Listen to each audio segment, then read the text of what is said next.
Au nom du Père et du Fils et du Saint-Esprit. Amen. Bien-aimés dans le Christ, nous sommes aujourd'hui jeudi 20 mai. Il nous reste 3 jours, les derniers jours, pour célébrer la Pentecôte, jeudi, vendredi, samedi. Et nous avons le siège pascal qui exprime toujours cette résurrection de Christ dans notre vie. Nous allons demander au Seigneur de nous donner son Esprit Saint et de nous donner surtout le don de la force de pouvoir être des témoins de l'unité dans ce monde si divisé. Et la parole de Dieu qui nous est proposée en ce jour est une parole extraite de l'évangile de Jean chapitre 17, versets 20 à 26. En ce temps-là, les yeux levés au ciel, Jésus priait ainsi: Père Saint, je ne prie pas seulement pour ceux qui sont là, mais encore pour ceux qui, grâce à leur parole, croiront en moi. Que tous soient un.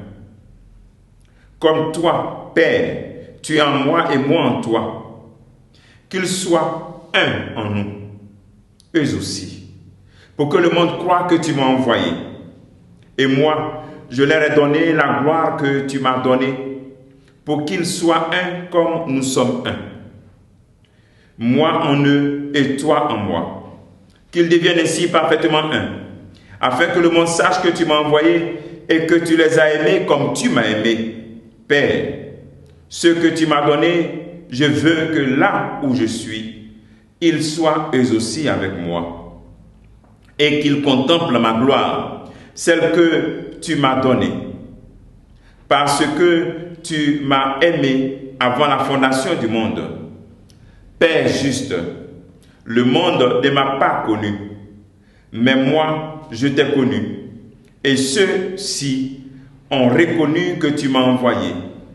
Je leur ai fait connaître ton nom, et je le ferai connaître, pour que l'amour dont tu m'as aimé soit en eux, et que moi aussi je sois en eux. Acclamons la parole de Dieu. Louange à toi, Seigneur Jésus.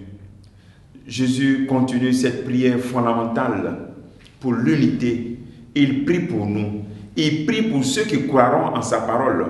Il prie pour ceux qui, grâce à leur parole, croiront en lui.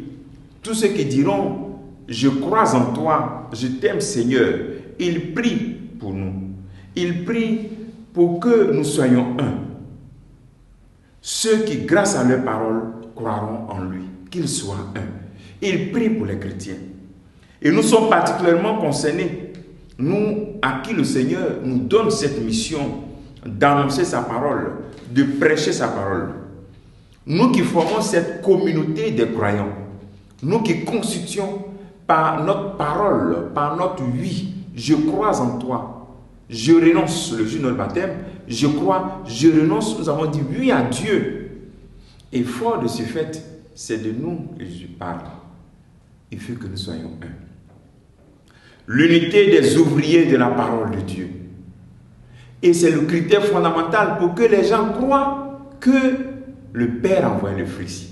C'est-à-dire le critère de l'authenticité, de la présence réelle de Dieu dans le monde, c'est notre unité. Est-ce que je me bats vraiment pour l'unité dans mes communautés, dans les communautés paroissiales? Est-ce que je fais de la diversité une richesse pour la communion? Ou bien nous cristallisons la diversité, des séparations. Nous créons des sectes dans nos communautés. Suis-je un apôtre de l'unité? Dans nos familles, nous savons tous que dans toutes les familles, il y a toujours 2 ou 3 personnes qui sont un peu hors pair, qui créent un peu des difficultés. Le Seigneur nous laisse ce testament. Le testament de se battre pour l'unité. Ce sont ces dernières paroles. Aujourd'hui, je voudrais que vraiment tu puisses prendre l'engagement, demander le don de la force que l'Esprit Saint nous accorde afin de préserver l'unité dans ta famille, dans ta communauté paroissiale. Devenir un artisan de l'unité. C'est-à-dire que quand la division arrive et que ça te croise, ça s'arrête. La spirale de la division s'arrête quand elle croise toi qui es ouvrière de la parole de Dieu, de l'unité.